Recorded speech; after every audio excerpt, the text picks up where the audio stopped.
The Broncos have been in 3 overtime games this year. They won them all. Got him at the 30. It's Thomas at the 50. Stiffer got him free to the 30, to the 20. Thomas to the 10. Denver's going on to New England. They win it on the first play of overtime.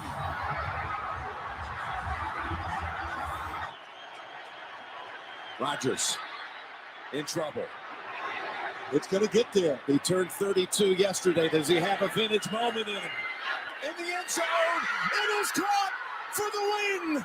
A game ender for the Packers. Out of a half minute remaining. Elway with the look. Knowing it is deflected, and it is caught. Caught by McCaffrey. Brady pumps, looking for Brown deep, and throwing for Brown. He's got it at the 30, the 20, the 10. The Patriots have won. Look at them storm the field.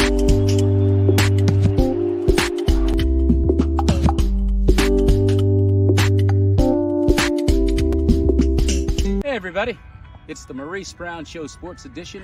Playing a little pitch and catch with my nephew Caleb. Hey guys. He's the next Jerry Rice. Want to show him? Yeah, let's do it. You're gonna love this. Ready, set, go!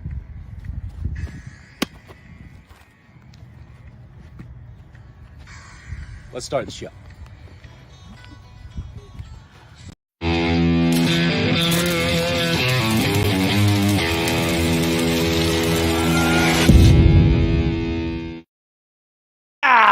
Hello, everybody, and welcome to the Maurice Brown Show NFL Training Camp Edition. And we are just 3 weeks away from opening day in the NFL and the first full week of preseason NFL action coming your way next week. Actually, this weekend. You got to love it. You have got to love it. Let's look at what's happening right now around the NFL as far as training camps go. Jonathan Taylor of the Indianapolis Colts leaves for rehab, which is not a bad idea since Jim Irsay is AU. Why not get a little rehab in? And, oh, by the way, I think I'll sit this one out, Jim. I don't know why you wouldn't pay a guy like Jonathan Taylor, who's the best player on your team, and not to mention one of the best running backs in the NFL, and he's the only guy you got, and you don't want to pay him.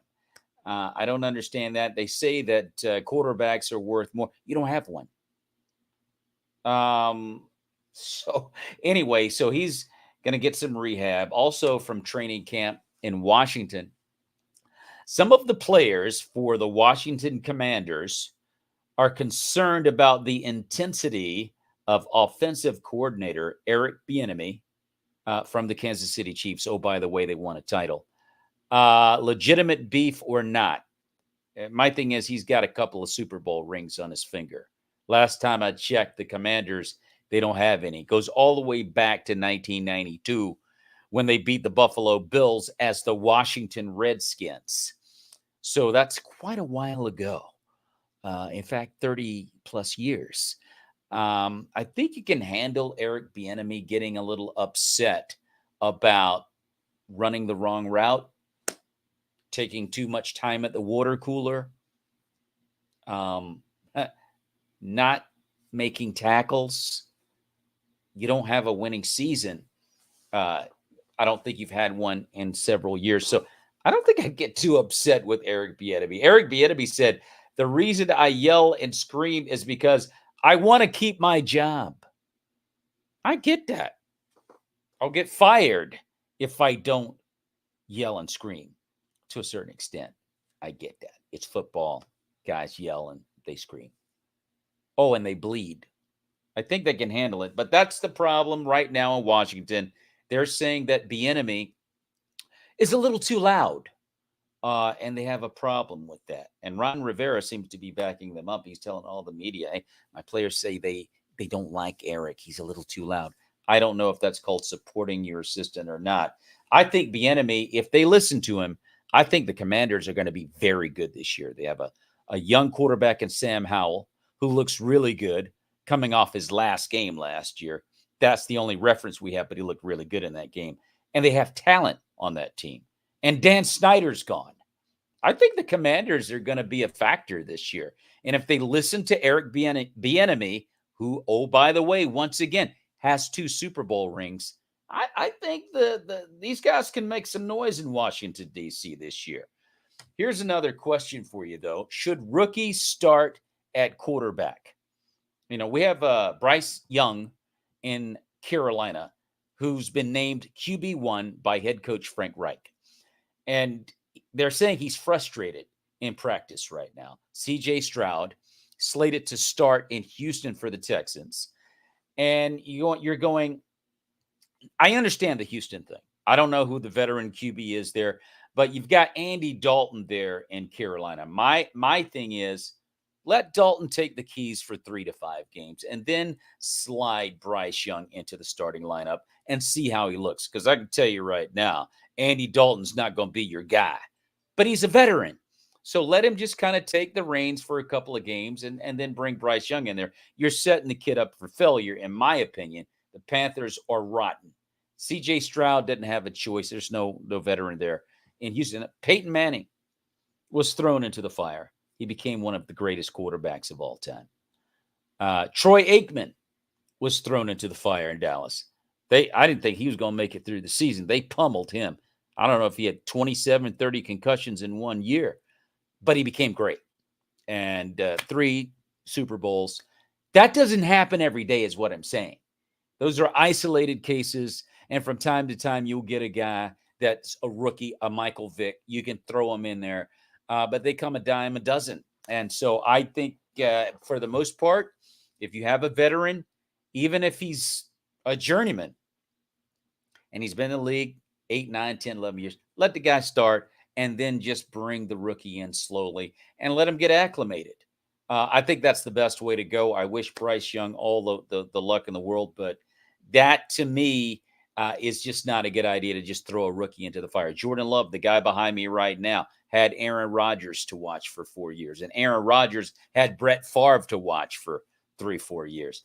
Steve Young had Joe Montana to watch for, well, way longer than Steve wanted. But he had years to watch Joe Montana, and then the rest is history. So I don't know what you guys think out there. Should quarterbacks start as rookies in the NFL? I'd love to hear from you. But right now, Carolina is going to go with Bryce Young from Alabama, and the Houston Texans are going to go with C.J. Stroud from the Ohio State University. Speaking of quarterbacks, Aaron Rodgers did not have a great day in Jets training camp today. They say he threw 2 interceptions in training camp today, a couple of miscues. Hey, anybody can have a bad day. Anybody can have a bad hair day. I mean, look, I always have a bad hair day, but this is just one day. I'm not going to get mine back. Aaron will be back tomorrow, and he'll probably throw 3-4 touchdowns. Not a big deal. But the reality is these things happen. But he did not have a good day today. He'll be fine.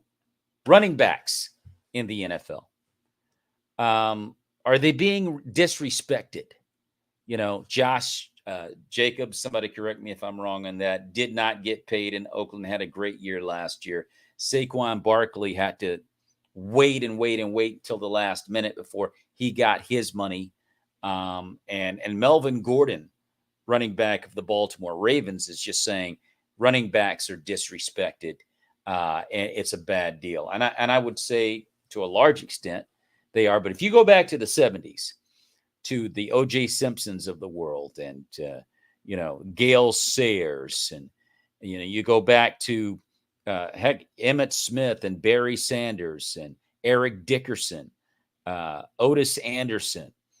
These are guys that played in run-heavy offenses, and they weren't coming up. Tony Dorsett of the Cowboys, Wilbert Montgomery of the Philadelphia Eagles, Lydell Mitchell, Franco Harris, Rocky Blyer, Earl Campbell. I mean, these guys were not getting injured as often as they do in today's game, which is a pass-heavy offense. There's some argument that one could make in today's game as to why you may not want to pay a running back a ton of money, because the quarterbacks are getting it done. The wide receivers are getting it done in pass heavy offenses. So it's kind of a catch-22 for me. I mean, I look at Saquon Barkley. You take Saquon Barkley out of the Giants lineup and they're done. You're not going to expect Daniel Penny's. I'm sorry, it's Dimes. Danny Dimes. That's it. He's not going to go out there and win games for you. Okay. They proved that in the playoffs when they stacked the box on Saquon and they dared Danny to win the ball game and he couldn't do it. Matter of fact, they got blown out in their playoff game by the Eagles. So it's a catch-22. Sometimes it works, sometimes it doesn't. It's a different game today. I think running backs should be respected more than they are, but they're not quite as durable. Dalvin Cook, speaking of a guy that's not terribly durable, got hurt. Excellent running back, hurt all the time, and which is why the Vikings let him go. And he's yet to sign with the team.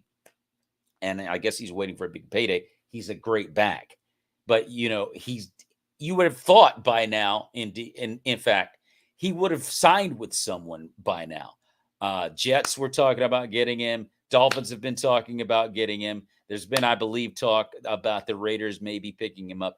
I think his favorite pick would be Miami. Buffalo, however, his brother plays with the Bills, and that's a Super Bowl-ready team. So we'll see what Dalvin Cook does. It is a good question to ask because a lot of good backs are not signed or had a lot of difficulty eventually signing. But I do believe that running backs from the 70s, 60s, 70s, and even 80s were and even the early 90s were far more durable than today's back. We look at the NFC North, and the Minnesota Vikings have been a question mark over the last few years. They paid Kirk Cousins a lot of money. They did have Dalvin Cook, and they've had a lot of Justin Jefferson at wide receiver, and they haven't been able to do that much in postseason. Usually they're bounced in the first round, and Kirk Cousins wants to get paid. This is the last year of his contract, and the Vikings front office, Steve Wilf, the owner of the Vikings, says he's more concerned about the upcoming season than focusing on the contract for Kirk Cousins. Love to hear from you on that. Do you think this is the right or wrong decision? I tend to agree with the owner. Kirk Cousins has yet to prove that he can get the Vikings a Super Bowl. That's why they paid him all the money. That's why they brought him in. And they really haven't gotten close. They haven't even been to the NFC Championship. And last year was a disappointing out for them as the Giants, of all people, Danny Dimes and company in Minnesota, knocked them out. So I think the owner, Steve Wilf, is correct. Let's focus on getting better, guys. We'll get Kurt his money when he earns it. We've already paid him a ton of money as it is, and we don't have a Super Bowl as of yet. Love to hear your comments on that, whether you agree or disagree on that. The best quarterback currently in the NFL, in your opinion? Let's start with the AFC. You've got Patrick Mahomes, Justin Herbert, Josh Allen, Deshaun Watson in Cleveland, Lamar Jackson, Aaron Rodgers, and Joe Burrow. That's a ton of awesome talent right there. And there's some honorable mentions that I didn't mention, like Trevor Lawrence in Jacksonville and Kenny Pickett in Pittsburgh. They're not in that elite group, but they're pretty good, and they're definitely on the come up. But I don't think there's any doubt. Patrick Mahomes, best quarterback in the AFC. But what a heavy quarterback conference that is, because the upside with Justin Herbert, huge. And they just paid him $262 million in LA to bring him back. Deshaun Watson, we know what he can do.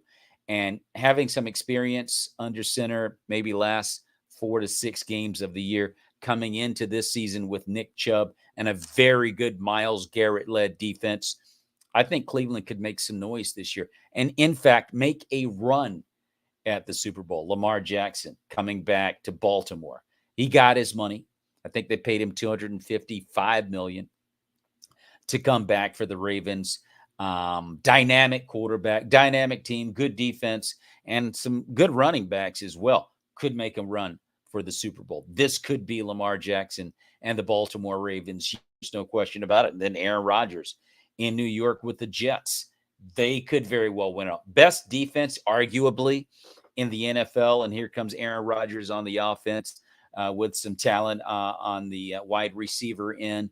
The line's not very good, they say. So at 39, 40 years old, that might be a problem, but could be a Super Bowl team without a doubt. Joe Burrows, who's in the hunt every year, who's already been to a Super Bowl. Better not call Arrowhead Burrowhead again, though. That wouldn't be a good idea. But yeah, and then Josh Allen in Buffalo. I mean, you gotta believe this has to be the year for Buffalo to win the whole thing. I mean, there's been enough talk going on over there. And it would be nice to see the Bills win it all, for goodness sakes. I mean, 4 straight times in the 90s, and they came up, snake eyes. And so you would like to see them do well. But the AFC absolutely titillating quarterback talent. But I would go with Patrick Mahomes, no doubt. Best quarterback in the NFL. Best quarterback in the NFC. That's where it's not so exciting. There are a few guys. Jalen Hurts comes to mind, who was in the Super Bowl last year. Kirk Cousins got tremendous numbers. Hadn't been able to get the Vikings to Super Bowl, not even the NFC Championship. Excellent quarterback. Jared Goff on the come up with the Lions are on the come up. They ended the year with 9 wins and mathematically missed the playoffs last year. Matt Stafford was injured last year. I think he had elbow issues. He's been to a Super Bowl. He has a Super Bowl ring. And then there's Dak Prescott with the Dallas Cowboys. And, Dak is probably the quarterback of the most talented team in the NFL. If you look at the Cowboys on paper, they have the best team in the league. But if you keep throwing interceptions, that defense, which is top 5, top 3 in the NFL, you keep throwing interceptions and putting the defense back out on the field to save you, they're going to get tired. Dak Prescott has to stop throwing picks. If he can do that, okay, you've got Michael Pollard. I don't think they've dealt Ezekiel Elliott yet. I don't know what they're going to do with that situation. And they might even get Dalvin Cook. Who knows? If he can stop throwing picks, the Dallas Cowboys is probably your Super Bowl winner. I mean, let's just be real about it. I'm no Cowboy fan. They're loaded. Dak Prescott has to stop throwing interceptions.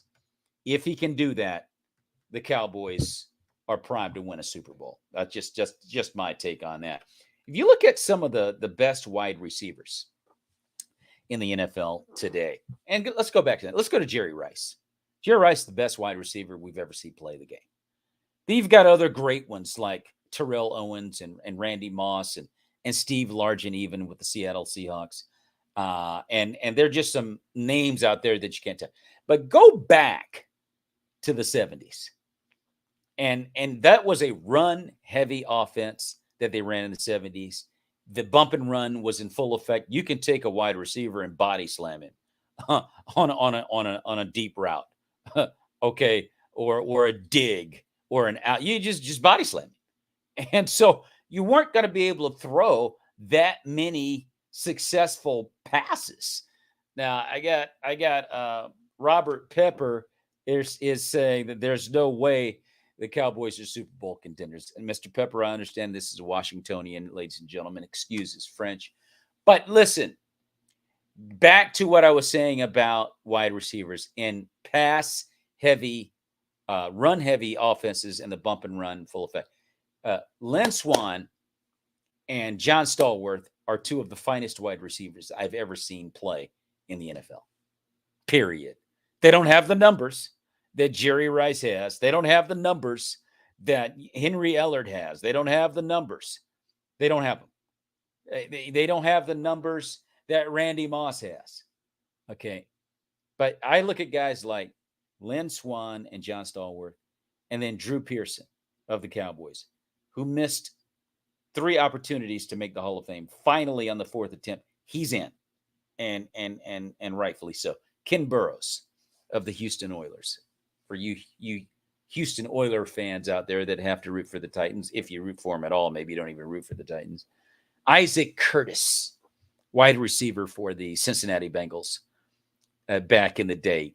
And Ken Anderson was his trigger man in that offense. I could go on. There were some great wide receivers. Harold Carmichael of the Philadelphia Eagles. There were great wide receivers.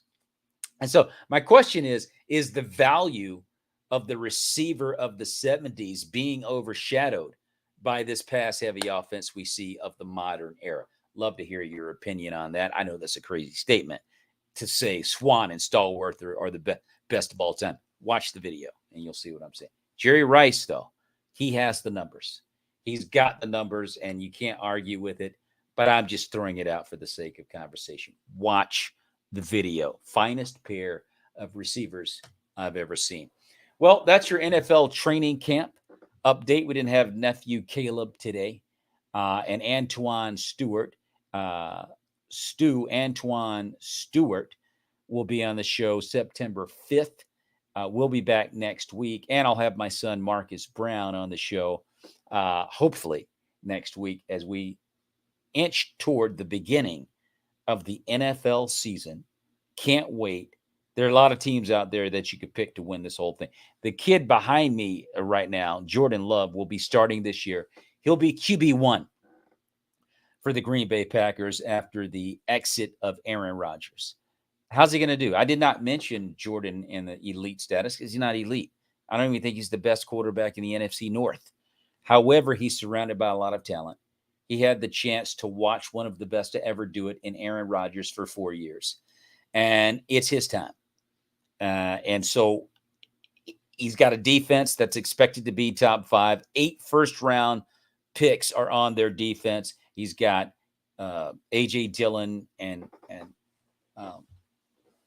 Aaron, I forget my man's name, but it's not Aaron Rodgers, but he's got Romeo Doubs and Christian Watson. So, hey, what can he do this year? I think he has an opportunity to do something special. You never know. But there's so many questions about the season. I'm telling you, the AFC is the most intriguing, though. There's so many good teams in the AFC. I'm going to go ahead right now, though, and go on record and say, yeah, the Chiefs going to do it again. That's a real dynasty that's in the making over there. And I don't think there's anything anybody can do about it but sit back and watch. If you came in late and you're like, man, I missed your show, Brown. Hey, Mo Brown, I missed your show. Watch the replay on Facebook and YouTube, or listen to the show in its entirety on Spotify in the way of Amazon Music, Audible, Google Podcasts, Apple Podcasts, Radiocast, Pocket Cast, and the list goes on. And so I'm Maurice Brown. I hope you guys have enjoyed the show. Check us out next week as we continue to take a trip around the NFL. May the peace of Christ, everybody, be with you and your families. God bless.